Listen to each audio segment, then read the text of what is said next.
presenting Detective Nick Harris in a salute to the law.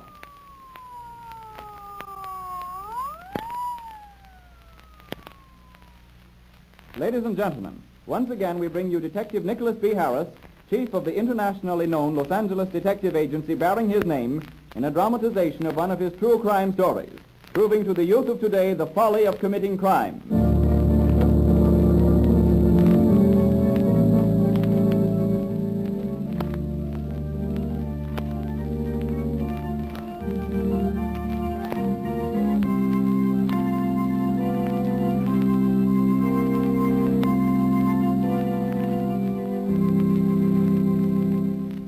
Ladies and gentlemen, often I have repeated that the criminal cannot win in the long run.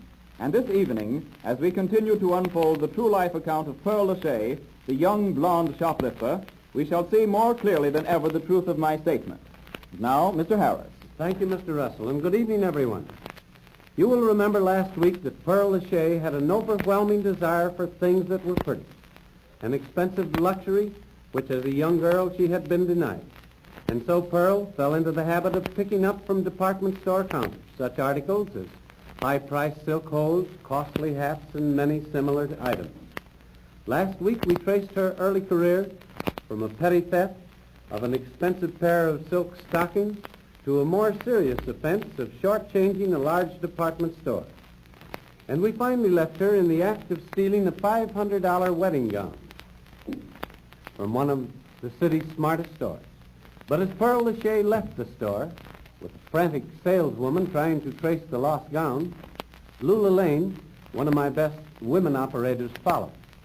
Out in the street, Miss Lane approached Pearl Lachey and her shifty, one-armed escort, Charles Devers.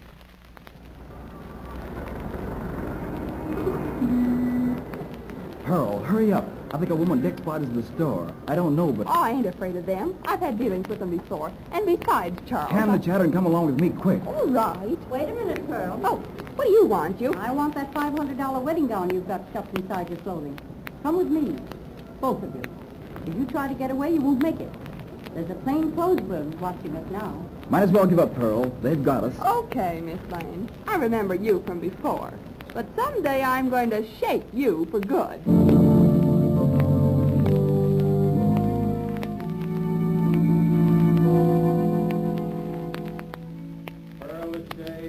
I sentence you to 6 months in jail for attempted theft. Charles Devers, this court can prove nothing against you at this time, and so you may go free.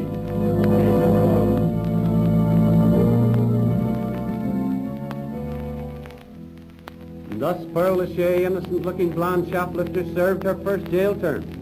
During this period, downtown Los Angeles department stores breathed a combined sigh of relief. But during her incarceration, I instructed my operators to become thoroughly familiar with Pearl's features, and upon her release, Hazel Gordon again took up her vigil. Now aided by Isabel Carpenter, another shrewd woman operator, one day the pair spotted Pearl sauntering along Broadway, dressed smartly and made up to kill.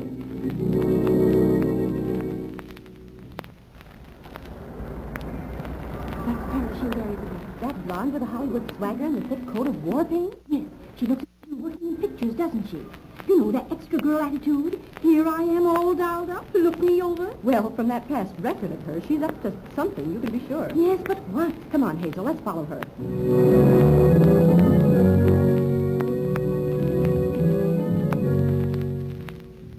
We've trailed that girl for 5 hours, Hazel, and we haven't seen a single suspicious action. No, she just keeps going, does a little honest shopping, and stops at nearly every drugstore she passes. At nearly every drugstore she passes. Say, Hazel, do you think she may be up to something with the drugstores now? Oh, I don't know, but it's a hunch worth following up. Yes, I think it is. Come along. We'll go in the next drugstore behind her. Now, wait a minute. You go in behind her. She doesn't know you yet, and she knows me. For we have had dealings before, you know, Isabel. Now, go ahead and keep close to her.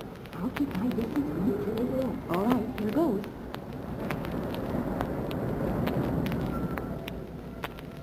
Yes, ma'am. What can I do for you? Give me a 10-cent bottle of Paragard, please. Paragard? Certainly, ma'am. Oh, so that's it. She drinks Paragard, the whole bottle. I'll trail her farther on and make sure. Yes, lady. What will you have? Paregard, the 10-cent bottle. All right, a bottle of Paregoric. Clerk, give me a 10-cent bottle of Paregard, quick. Please hurry. So, Pearl Lachey is a dope addict.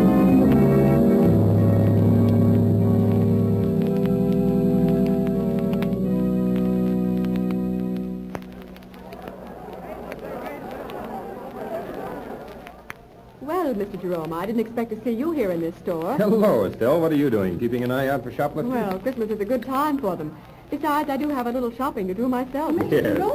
What? Oh, Hazel and Isabel. Well, what are you two up to? Oh, we've been trailing Pearl Lachey again, Mr. Pearl Jerome. Lachey? Yes, and Isabel found out why she stops at nearly every drugstore she passes. Well, tell She us about buys a 10-cent bottle of Paregoric, goes to the ladies' room, and drinks the contents of the bottle. Then she's a dope fiend. Yes. it. I see. Well, why are you two here now? Oh, well, Pearl's in here somewhere, but we've lost her. Well, get back on her trail. I'm just shopping, but Estelle and I'll keep our eyes open, too. Now, you two had better cover one of the other floors. We'll stick here on the main floor. All right, Mr. Jerome. We'll find her again if it takes all day. Good, reliable pair, those two, Estelle. Yes, and you can see those two are worn out tracking down that blonde shoplifter. Mr. Martin, Yes, Miss Denning, what's the trouble? those girls, the two over there with the mirrors. I don't know for sure, but I think I saw them take a $20 hat from its pedestal. What? Yes, but I don't know where they put it. Why, it simply vanished. All right, Miss Denning. You come with me. Just a minute, Floorwalker. I'm a Harris detective. What's the matter here? A detective? Yes, and this young woman is Miss Graham, department store operative. My name's Jerome. Well, there's those two girls over there by that mirror near the hat counter. They've hidden an expensive hat somewhere. Mr. Jerome, what shall we do? We haven't any actual proof. Yet Miss Denning saw them. All right. Now, don't you or your clerk do anything. Just leave them to us. Come along, Estelle. We're shopping. You're the wife, and I'm the shop-worried husband. Come on, we'll go closer. Can't see their faces yet, Estelle. I wish they'd turn around. Well, go ahead and pretend to be looking at these hats here. I'll watch them. Okay. Oh, look. Did you see that, Mr. Jerome? Yes. Pretty slick. She slipped her old hat on that rack and put a new one on her head. Come on, Estelle. They're turning, ready to leave. We'll get them now. Mr. Jerome, that girl stole another one of our hats just then. I saw her, and I'm going to grab her. Just a minute, Mr. Floorwalker. Don't you know there's a law in this state that says an arrest for shoplifting can't be made until the suspect has shown intent to take, steal, and carry away the article in question? Well, isn't that intent enough? No, not until she takes it out of your store. Now, stay here. My operator and I will get her outside. Mr. Jerome, look. That face. Is that the face of that girl? Yes, blonde one? it's Paula Shea. Come on, let's get her. All right, Estelle, you grab the other girl's arm. I'll take care of her. Okay. What's the big... Oh, calm down. And you, Paula Shea, come along with us. We want you and those two hats you just took from the store.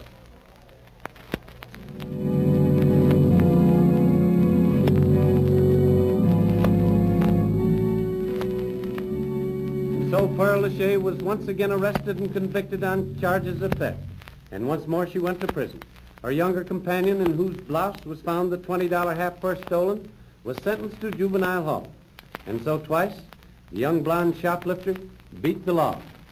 Twice she had gone up for brief terms. Another year passed. And then, with reports of stolen dresses coming into our office from other department stores, I detailed Estelle Graham. She was put back on the job. This time, she put to use a brand new idea. And this is how it worked out. She went into that fitting room, Miss Graham. I see, Mr. Jones. And you say you first saw her wearing a salesgirl's apron with a sales book in place, carrying the frock that way. Yes, and I don't know that girl. I'm a floor walker here, you know. And I know on sight all of our clerks. Well, it's probably that Pearl Lachey again. Follow me. I've got a little gadget fixed up in all the fitting rooms here, Mr. Jones. Perhaps we shall discover something.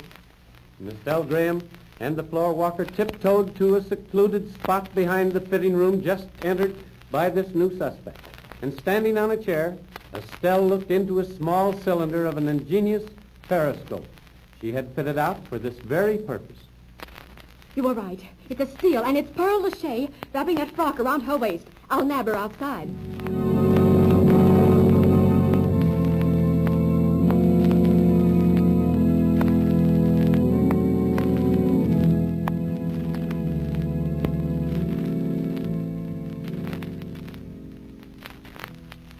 Now, Lieutenant Parker, that rent receipt we found on Pearl brought us here.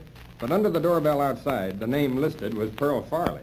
The same Pearl Lachey, says the landlady, Mr. Jerome. But, Lieutenant, What about all these stolen luxuries here? Gowns, coats, jewelry.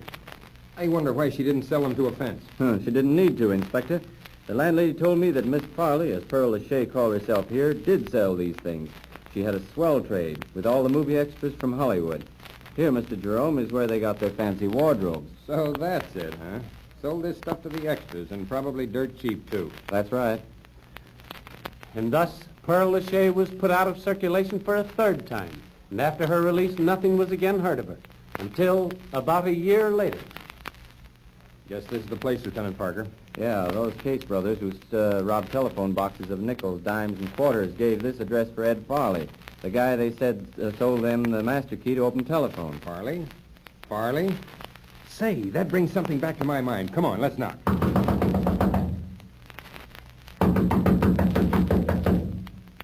No answer. Here's a pass key. Fine, let's have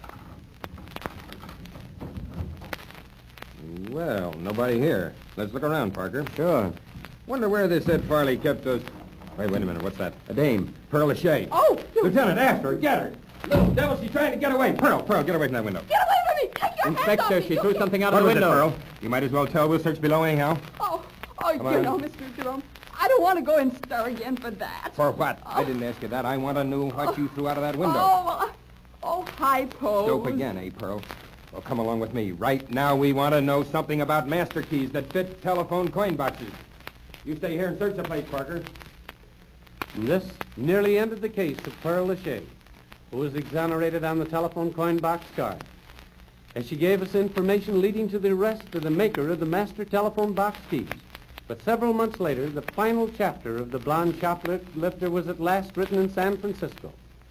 A telegram came through to me from that city, stating simply, Pearl Lachey, former morphine addict, now cocaine fiend, jumped from window of a San Francisco doctor's office, died instantly, a suicide. And that's all. And so, as I say to the youth of today again, this case also proves that crime does not pay. Thank you, Mr. Harris. Ladies and gentlemen, you have just heard the concluding chapter of another true life story brought to you by Detective Nicholas B. Harris, internationally famous Los Angeles criminologist and chief of the detective agency bearing his name. Although this was a true story, fictitious names and places have been used throughout this narrative. The story was dramatized by Howard W. Bull and produced under the direction of Carolyn Carroll, with Wesley Turtelot at the organ. Mr. Harris wishes me to thank the following cast for their participation in this program: Betty Carmine, Olive Thomas, Mary Ryan, Lenore Thompson, Marion O'Moore, Earl Hurt, George Conkling, Lawrence Travers, and Eric Loring. Mr. Harris will again be heard over this station next Friday evening at 8:45 in another interesting true life story entitled The Fatal Ace of Spades. This is Frank Russell speaking.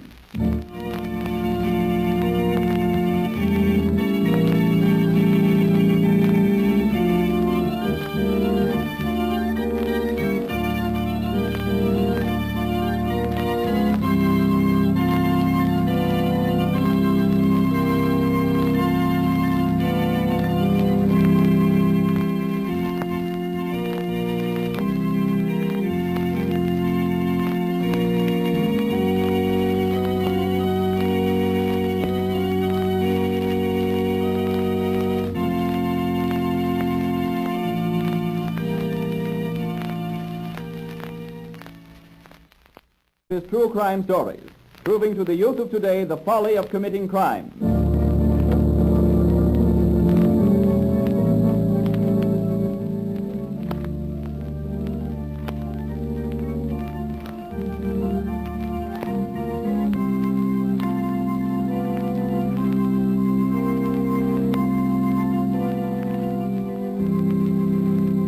An expensive luxury which as a young girl she had been denied. And so Pearl fell into the habit of picking up from department store counters such articles as high-priced silk hose, costly hats, and many similar items. Last week we traced her early career from a petty theft of an expensive pair of silk stockings to a more serious offense of shortchanging a large department store. And we finally left her in the act of stealing a $500 wedding gown from one of the city's smartest stores. But as Pearl Lachey left the store, with a frantic saleswoman trying to trace the lost gown, Lula Lane, one of my best women operators, followed. Out in the street, Miss Lane approached Pearl Lachey and her shifty, one-armed... Ladies and gentlemen, often I have repeated that the criminal cannot win in the long run. And this evening, as we continue to unfold the true life account of Pearl Lachey, the young blonde shoplifter, we shall see more clearly than ever the truth of my statement. Now, Mr. Harris. Thank you, Mr. Russell, and good evening, everyone. You will remember last week that Pearl Lachey had an overwhelming desire for things that were pretty.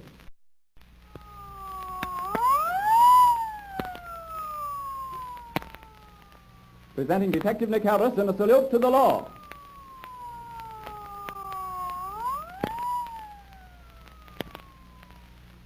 Ladies and gentlemen, once again we bring you Detective Nicholas B. Harris, chief of the internationally known Los Angeles Detective Agency bearing his name, in a dramatization of one of